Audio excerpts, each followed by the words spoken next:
So if you really think about it, the amount of shots that you're wasting due to the inconsistencies in your short game is anywhere from 2 up to 4 shots per round. I'm Ryan McGinnis, teaching professional here at Turning Stone Resort Casino, and today we're going to talk chipping.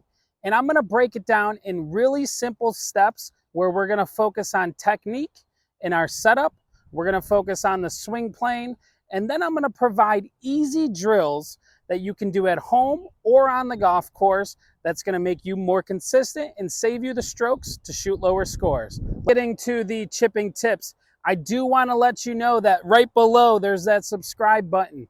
97% of my viewers are not subscribed to this channel.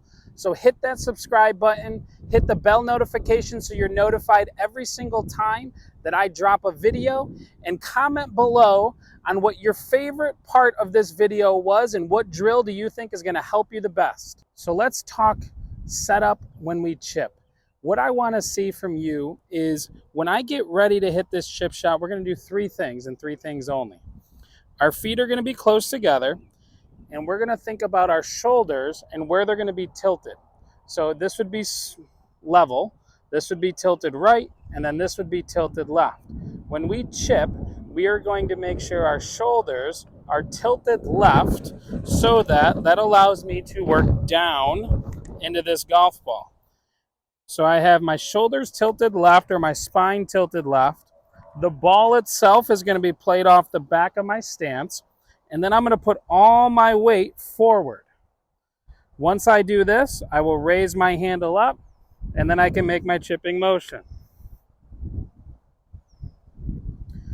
So when it comes to setup, our feet are close, our handle is up, my weight is forward, and from there I'm making sure that the center of my spine is tilted left so that everything is in front of the golf ball, and from there I'm in a good position to hit my chip.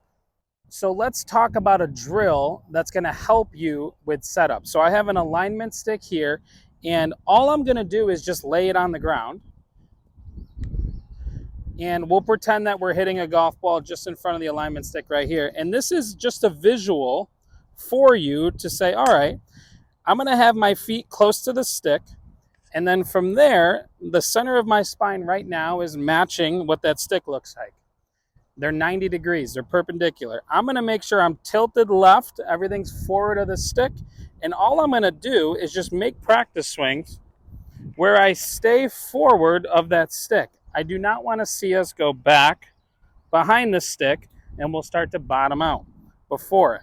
We're forward of the stick, we're staying forward of the stick, and from here, we're just feeling what it feels like to fall to our left to give ourselves the best setup and the best motion through the golf shot. So let's talk about swing plane when we talk chipping. And what I want to see from all of my students is when I get close to the golf ball in our setup and everything's leaning left and my hands are high, I don't want to see this club work inside. I almost want you to envision if I had a straight line going back, this club is trying to trace that line as best as it can on my backswing. So I'm tracing that line on my backswing, and then from there, I'm just feeling like it almost just falls from the sky, and I continue to rotate through the golf shot. So we're feeling it go straight back on the backswing, fall from the sky, rotate through the golf ball. The reason we want our plane to be a little more vertical is because now we can hit down on the chip shot, be more consistent, and when we're consistent, we can get that golf ball closer to the hole. Here's a drill that's going to help us with our swing plane. I've put an alignment stick in the ground about 1 foot behind my golf ball, and all I'm going to do is make sure that when I make my backswing and chipping, I'm going to stay on the upper side of this alignment stick, and I am not going to allow the golf club to work under. So we're staying on top of the alignment stick, and we're just making that motion through the golf shot. So here's what it's going to look like. Again, the alignment stick is about 1 foot behind my golf ball, roughly at 80 degrees. Ball's in the back of my stance, and I'm staying on top of the alignment stick. This will lead to consistent contact, better chip shots, lower scores.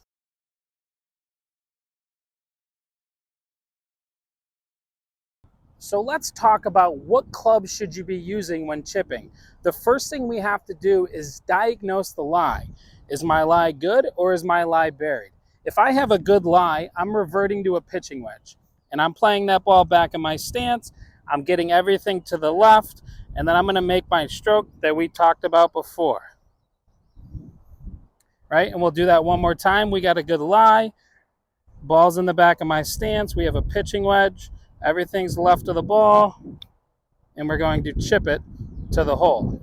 Now, we get into those lies that are a little more buried.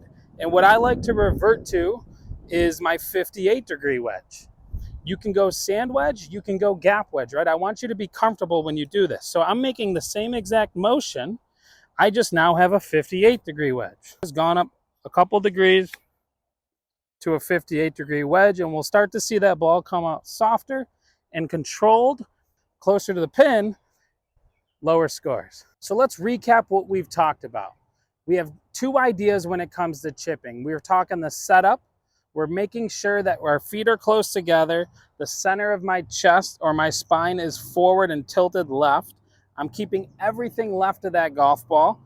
And the last thing I've done is I raise my hands up to give me the best ability to make solid contact. We then talked about swing plane.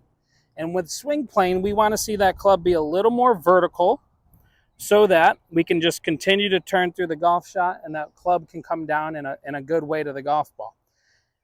We also provided 2 easy drills for you that you can do at home, or you can do it in the practice range or in your backyard, whatever is easier for you. Make sure you comment below what drill you think is going to help you the best. And remember to like this video and subscribe to the channel.